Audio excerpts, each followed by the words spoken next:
నీ చెంపదెబ్బకు ఎలా ప్రతీకారం తీర్చుకోవాలో నాకు బాగా తెలుసు. ఆమెకేం జరుగుతుందో అర్థం కాక భయంతో కళ్ళు మూసుకుంటుంది. కానీ ఐశ్వర్యకి బాటిల్ తాకలేదు. ఇంతలో ఒక చెయ్యి వచ్చి ఆ బాటిల్ ఉన్న చెయ్యిని పట్టుకుంది.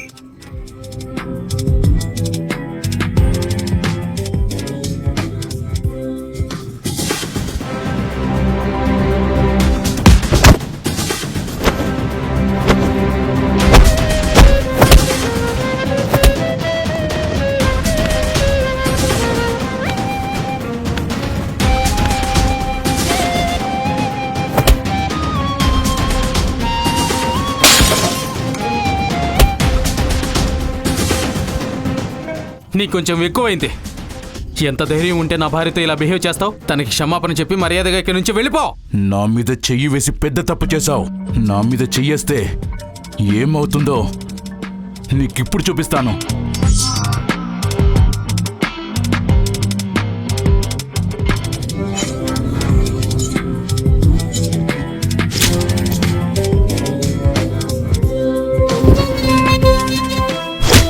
ఆకాష్ని అలా చూసి ఐశ్వర్య ఆశ్చర్యపోతుంది.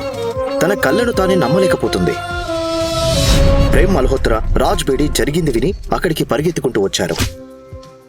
ఈ బండోడు ఫుల్లుగా తాగి నేను ఒంటరిగా ఉన్నానని గమనించి నాతో మిస్బిహేవ్ చేయడానికి ట్రై చేశాడు. ఆ మాటతో ప్రేమ్ మల్హోత్రాకి విపరీతమైన కోపం వచ్చింది. ఈ సాకును అడ్డు పెట్టుకుని ఎలాగైనా ఐశ్వర్యని ఇంప్రెస్ చేసి దగ్గరవ్వాలనుకుంటాడు. ఈ విషయంలో పూర్తిగా క్రెడిట్ తనకే దక్కాలని నిర్ణయించుకున్నాడు. ఇంకో పక్క ఈ ప్రైడ్ హోటల్ వాళ్ళ ఫ్యామిలీదే అవడంతో ఇంకా రెచ్చిపోతాడు. నీకెంత ధైర్యం ఉంటే ఐశ్వర్యతో ఇలా మిస్బిహేవ్ చేస్తావు? చెత్త వెధవా, నీ ప్రాణాలు తీస్తా. నా భార్య దగ్గర ఇంప్రెస్ కొట్టేయడానికి ఇద్దరు కొంచెం ఓవర్గా బిహేవ్ చేస్తూ అతన్ని కొడుతున్నారు. ఎందుకో వీణ్ణి చూస్తే మామూలు తాగుబోతు కాదనిపిస్తుంది. ప్రేమ్ మల్హోత్రా మరియు రాజ్ బేడి వారిని కొట్టడం ఆపకపోవడంతో ఆకాష్ వాళ్ళని ఆపడానికి ట్రై చేస్తాడు. ఆపండి, వాడికి ఆల్రెడీ శిక్ష పడింది. మీరు ఇలానే కొడితే వాడు చచ్చిపోతాడు. అరే ఆకాష్, మీరు ఎందుకు భయపడుతున్నారు? ఈ బండోడి గురించి ఎక్కువగా ఆలోచించి కంగారు పడకండి. ఈ హోటల్ ఓనర్ నేను. దీన్ని ఎలా సాల్వ్ చేయాలో నాకు బాగా తెలుసు. ఈ ఆకాష్ బిగ్గారిగాడే కాదు, నెంబర్ 1 పిరికోడు కూడా. ఐశ్వర్యకి ఆకాష్ పై కోపం వస్తుంది. ఐశ్వర్య ప్రేమ్ మల్హోత్రా మరియు రాజ్ బేడి వైపు చూస్తూ ఇలా అంటుంది. అతన్ని వదిలేయండి, ప్రాణాలు పోయేలా ఉన్నాయి. అరే ఆకాష్ భయ్యా, మీరు చాలానే భయపడుతున్నారు. నువ్వు మాతో ఉండు, నిన్ను ధైర్యవంతుని చేస్తాం. తనని ఇంతలా అవమానిస్తున్నా ఏం పట్టించుకోకుండా సిచ్యువేషన్ ని అర్థం చేసుకుని ఆకాష్ ఏమీ మాట్లాడకుండా ఉండిపోతాడు. కొంతమంది రౌడీలు లోపలికి రావడం గమనిస్తాడు ప్రేమ్ మల్హోత్రా. చూస్తుంటే వీడికి బుద్ధి మోకాల్లో కాదు అరికాల్లో ఉన్నట్టుంది. ఎంత కొట్టినా బుద్ధి రాలేదు. మరేం పర్లేదు, నేను చూసుకుంటాను.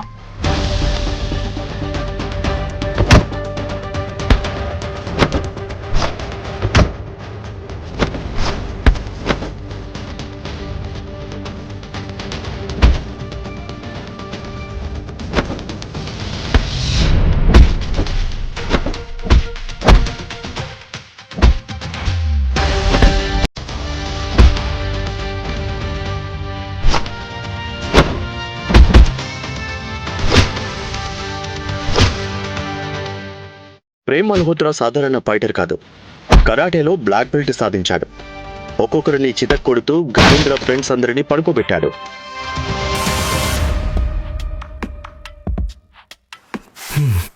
మీరందరూ రౌడీలని చెప్పుకోవడానికి సిగ్గులేదా?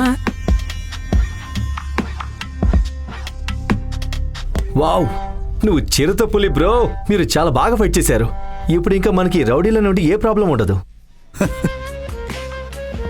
మిస్ ఐశ్వర్య, రూపల్, మీరిద్దరూ ఓకే కదా? ప్రేమ్ అడిగిన ప్రశ్నకి ఇద్దరు అవునన్నట్టు తల ఊపారు. ప్రేమ్ ఐశ్వర్య కళ్ళలో ఆశ్చర్యాన్ని చూడాలి అనుకున్నాడు. కానీ ఐశ్వర్య కళ్ళు తన భర్త ఆకాష్ వైపు ఉన్నాయి. కానీ తను రౌడీల వైపు చూస్తున్నాడు.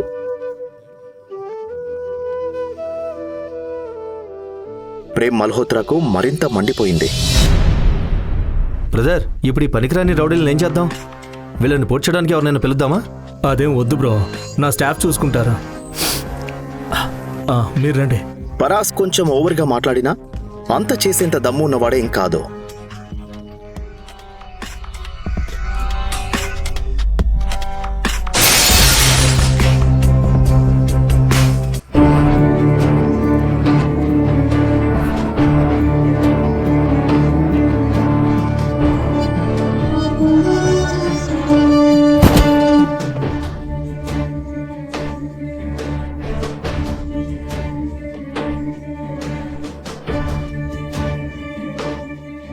అచ్చా, మీరంతా ధైర్యవంతులు అనుకుంటున్నారా? అలా అయితే నాతో కూడా ఫైట్ చేయండి. అవును, అయినా నేనెందుకు భయపడతాను? మీ అందరితో ఫైట్ చేయడం నాకు ఇష్టమైన ఆట. కానీ ప్రేమ్ మల్హోత్రాకి తెలియదు తన ముందు నిలబడి ఉన్న వ్యక్తి ఎవరో అని. తనని చూడగానే ప్రేమ్ మల్హోత్రా మాట్లాడడం మానేశాడు. ఎందుకంటే అతని ముందు నిలబడి ఉన్న వ్యక్తి సాధారణ రౌడీ కాదు, విక్కీబాయ్.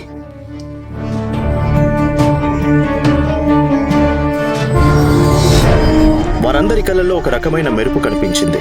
విక్కీబాయ్ని చూసి ప్రేమ్తో పాటు అక్కడున్న వాళ్ళందరి కళ్ళల్లో భయం కనిపించింది. వాళ్ళు ముగ్గురు ధనవంతుల ఫ్యామిలీస్ విక్కీబాయ్కి భయపడి నెల నెల మామూలు పంపిస్తారు. ఈ రోజు అదే విక్కీబాయ్తో శత్రుత్వం పెట్టుకున్నారు.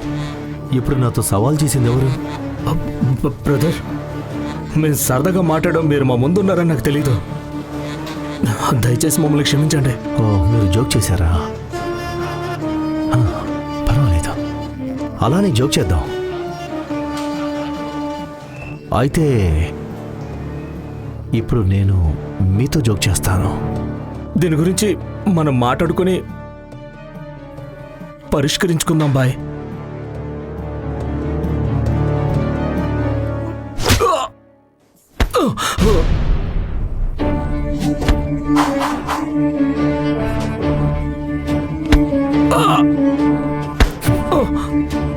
నా జోక్ నీకు నచ్చిందా? బ్లాక్ బెల్ట్ ఫైటర్ ప్రేమ్ నేలపై పడుకొని గట్టిగా అరవడం మొదలుపెట్టాడు. పరాస్ మరియు రాజ్ బేడి తమ కళ్ళను నమ్మలేకపోయారు. నవ్వు! భయంతో విక్కీబాయ్ కాళ్ళు పట్టుకున్నారు. నవ్వు!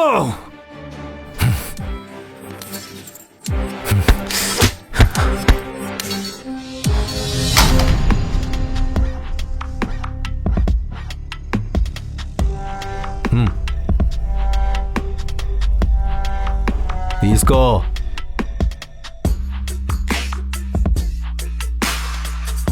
లేచేయ్.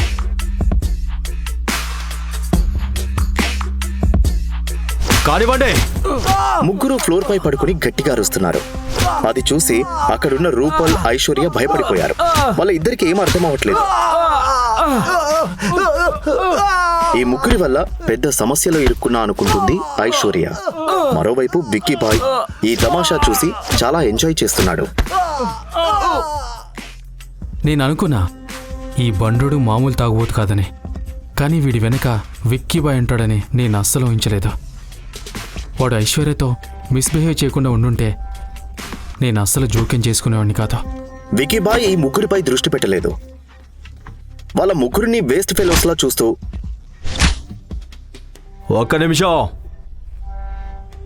వినండి. వీడి చేతులు కాళ్ళు విరిచేయండి. ఇంకా వీడు తన నాలుకను అదుపులో పెట్టుకోకపోతే వీడి మెడ కూడా విరిచేయండి. విరిచేసి నా తరపున వీడి బాబుకి 2 కోట్ల రూపాయలు పంపండి.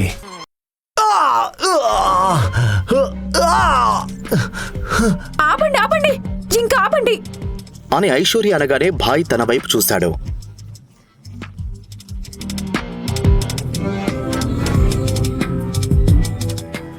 ఆకాష్ రైజాదా? అతని కళ్ళు ఆశ్చర్యంతో నిండిపోయాయి. తన కళ్ళను నమ్మలేకపోయాడు. ఇక్కడి నుంచి వెళ్ళిపోండి. విక్కీబాయ్ అలా అనడం చూసి అందరూ ఆశ్చర్యపోయారు. విక్కీబాయ్కి ఆకాష్ ముందే తెలుసా? నిజంగా ఆకాష్ కోట్లకి అధిపత?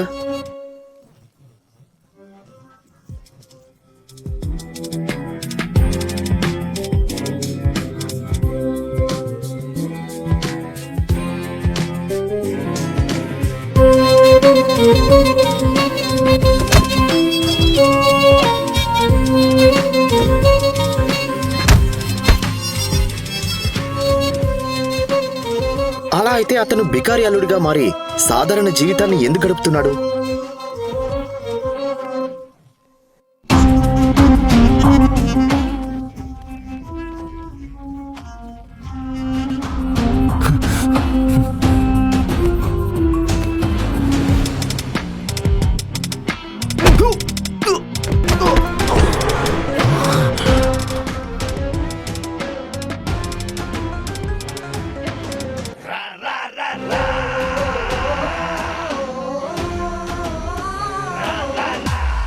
ఈ ప్రశ్నలకు సమాధానాలు తెలుసుకోవాలంటే నెక్స్ట్ ఎపిసోడ్ వినాల్సిందే. క్రింద ఇచ్చిన లింక్ ని క్లిక్ చేసి పాకెట్ ఎఫ్ఎం యాప్ ని ఇన్స్టాల్ చేసుకోండి. Stay tune to pocket FM.